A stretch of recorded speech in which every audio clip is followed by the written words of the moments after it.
Felt me like a Hellcat.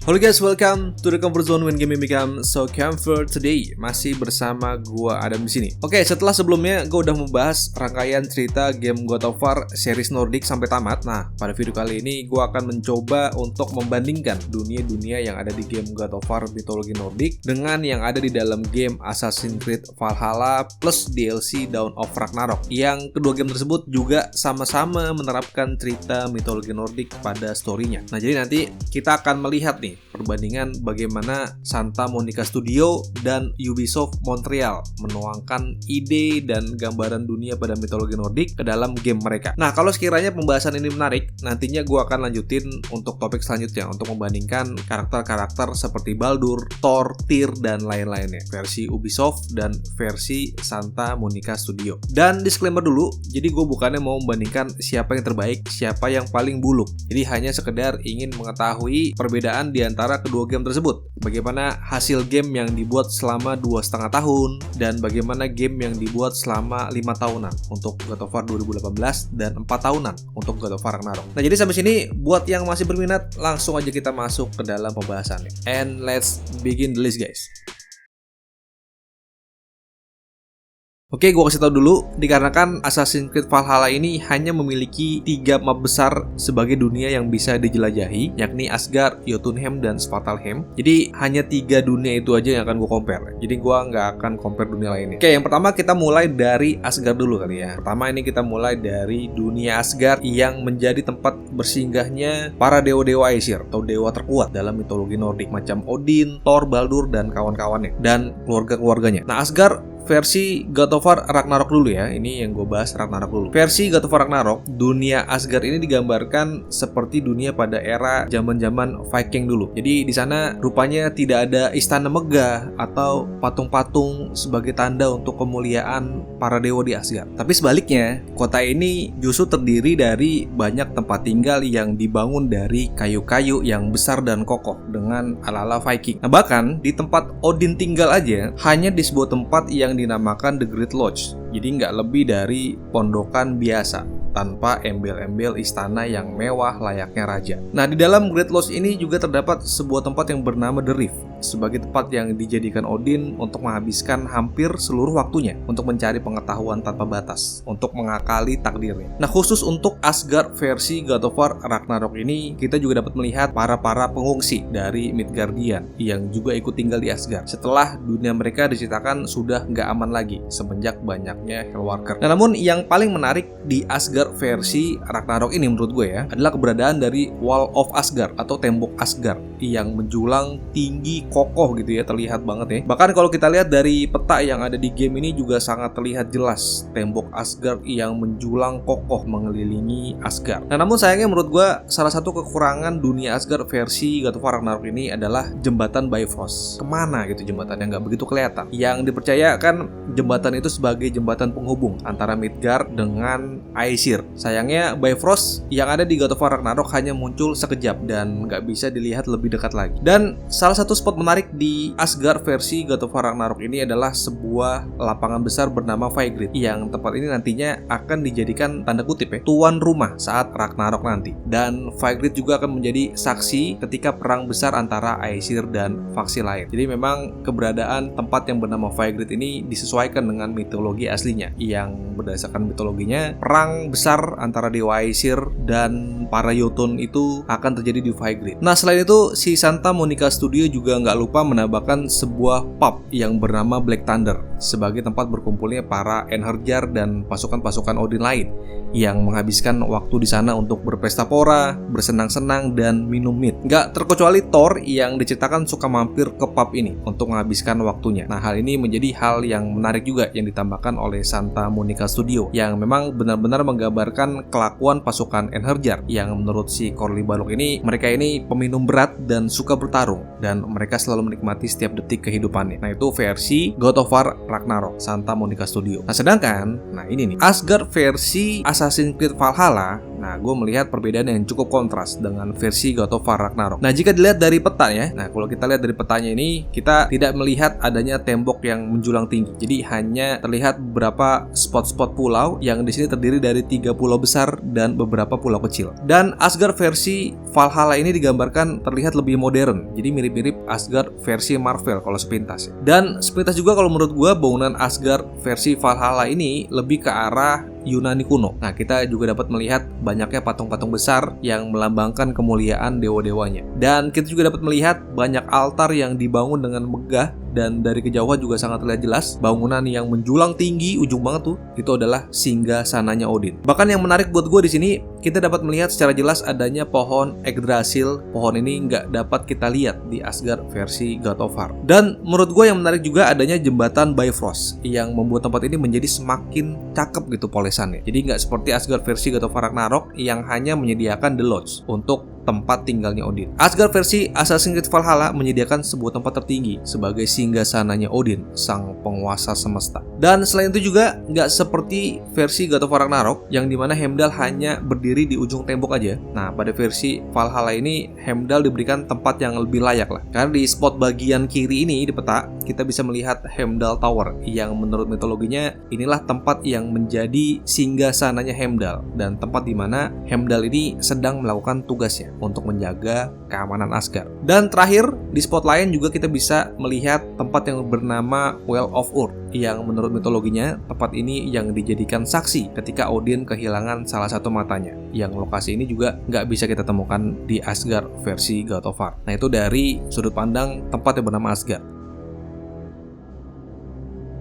Nah, setelah kita bandingin Asgard, sekarang mari kita beranjak ke dunia kedua, yaitu dunia Jotunheim yang dihuni oleh para ras giant. Nah, Jotunheim versi God of War Ragnarok dulu ya. Ini dibagi menjadi dua versi, God of War versi 2018 dan versi God of War Ragnarok. Nah, Jotunheim pada versi God of War 2018 kita nggak bisa mengeksplorasi tempat ini lebih jauh lagi karena memang aksesnya dibatasin karena berdasarkan ceritanya. Nah, secara alam kita dapat melihat ya dari kejauhan ini gunung-gunung nan tinggi. Bahkan tingginya gunung di Jotunheim ini sampai melebihi awan. Berbeda dengan mitologinya yang menggambarkan dunia Jotunheim tuh seharusnya lebih ke hutan belantara gitu ya. Jadi mirip Midgard namun dengan skala yang lebih megah dan besar. Nah, namun sejauh mata memandang, satu-satunya pemandangan yang paling ketara yang bisa kita lihat adalah jasad-jasad para raksasa berserakan di sini. Jadi auranya aura sedih lah kalau di Jotunheim ya versi God of War 2018. Nah, selain itu wilayah ini sepintas juga digambarkan sebagai wilayah yang sepertinya cukup panas dan hampir tidak ada yang mendiami tempatnya karena berdasarkan cerita penghuni di sana yang merupakan ras giant sudah minggat, bahkan ada juga yang memilih untuk bersembunyi. Nah, namun pada God of War Ragnarok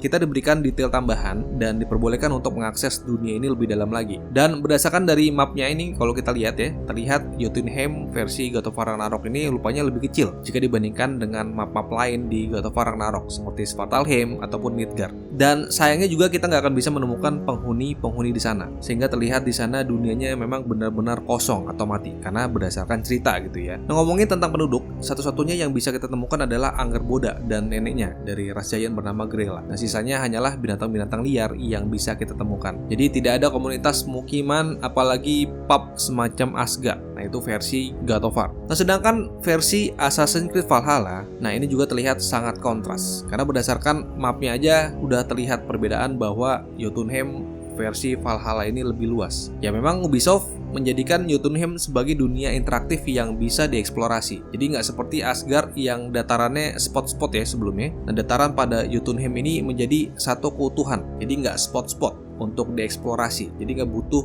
banyak perjalanan air. Nah, perbedaan yang menonjol dengan versi God of War, dunia Jotunheim di Assassin's Creed ini digambarkan sebagai tempat yang dingin dan bersalju. Bahkan tempat ini juga terdapat rumah-rumah yang dihuni oleh para ras giant, sehingga dunianya terlihat lebih hidup dan nggak kosong. Nah, bisa dilihat dari sebuah tempat bernama Utgard yang dijadikan ibu kota dari Jotunheim, yang di sana terlihat banyak rumah penduduk dengan satu tower megah berdiri di antaranya. Nah, itu adalah versi Assassin's Creed Valhalla.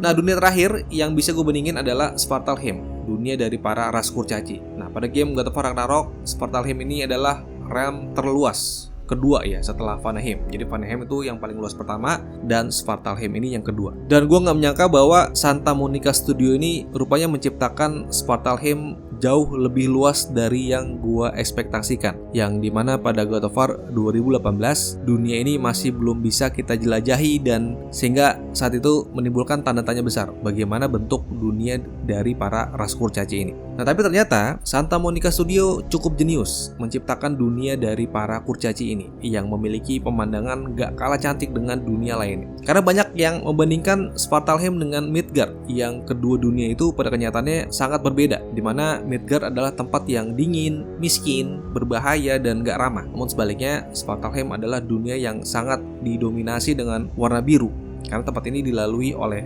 air berwarna biru yang sangat cantik. Nah, terdapat juga kota-kota kecil yang dibangun dengan baik. Ada juga letusan dari geyser dan banyak pertambangan yang luas yang juga merupakan tipikal dari dunia kurcaci ini. Nah, lingkungan Svartalheim ini bisa dibilang cukup hangat karena tidak kena imbas Fimbulwinter seperti di Midgard, dan letak geografisnya juga sangat mendukung dalam pengembangan infrastruktur. Karena kita dapat melihat juga di sini banyak area-area tambang yang dilengkapi dengan hydrotrain. Hal itu sebagai bukti bahwa para ras kurcaci di God of War Ragnarok ini memiliki skill, keterampilan, dan kecerdasan dalam dunia arsitektur. Dengan memiliki sumber daya biji alam yang melimpah, jadi mereka mampu memanfaatkan dengan cermat dan dapat mengeksploitasi sumber daya mereka yang hampir tak terbatas ini. Nah, berkat pengelolaan yang bisa dibilang sangat baik, dunia Svartalheim pada God of War Ragnarok menjadi paling unggul dalam hal kemakmuran daripada dunia lain manapun. Nah, selain itu, di sini juga kita bisa melihat banyaknya pemukiman yang dipenuhi juga oleh kedai-kedai, yang hal itu membuat dunia Svartalheim ini terasa lebih hidup. Nah, itu tadi versi God of War Ragnarok. Nah, sementara itu, Svartalheim versi Assassin's Creed Valhalla memiliki perbedaan juga dan memiliki keunikan tersendiri, di mana kita bisa melihat batu-batu yang berisi larva berterbangan, sehingga membuat dunia ini terasa berbeda dengan dunia-dunia lainnya. Sepintas sepertinya Ubisoft ini ingin membuat dunia ini ala-ala dunia Avatar gak sih? Jadi kalau kita compare map Svartalheim yang ada di God of War versus map yang ada di Assassin's Creed Valhalla ini terlihat sangat jauh berbeda. Lihat di sini mapnya lebih luas. Apa mungkin karena Svartalheim ini adalah sebuah DLC tambahan dari Assassin's Creed Valhalla Dawn of Ragnarok, jadinya Ubisoft ingin memberikan ekstra konten lah biar mendapatkan experience bagi para pemainnya, biar playernya ini nggak rugi-rugi banget gitu udah ngeluarin duit biar bisa nambah playing time. Dan saking luasnya, dunia Svartalheim versi Assassin's Creed Valhalla ini dibagi menjadi 3 wilayah besar yang bernama Gulnamar, Svaladal, dan Fangrin, yang ketiga tempat tersebut memiliki keunikan. Gulnamar adalah daerah pegunungan yang kaya akan endapan emas dan silika. Nah, sementara Fangrin dikenal dengan memiliki penduduk yang sedikit karena sebagian wilayahnya terdiri dari danau dan dataran rendah. Nah, selain itu jarak pandang di daerah itu juga terkenal rendah karena berkabut, dan sebagian wilayah tertutup salju dan es. Dan rupanya sama seperti versi God of War Ragnarok, Svartalheim ini terkenal juga merupakan pusat perdagangan dan kaya akan sumber daya alam seperti batu permata, silika yang mereka bisa tempa dan mereka gunakan untuk menggerakkan teknologi dari ras Isu.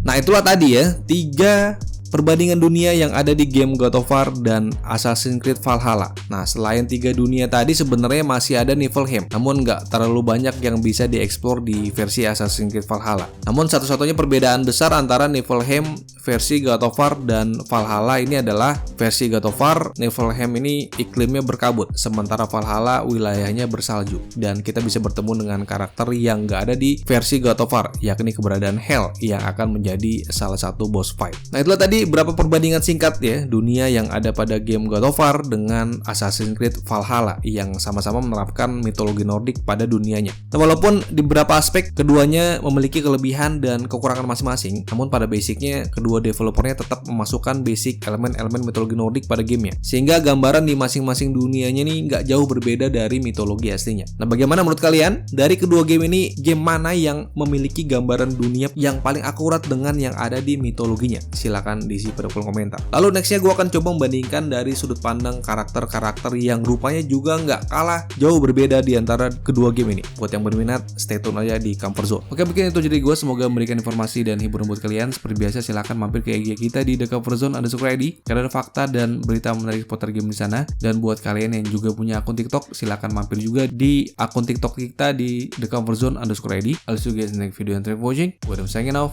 and bye bye guys.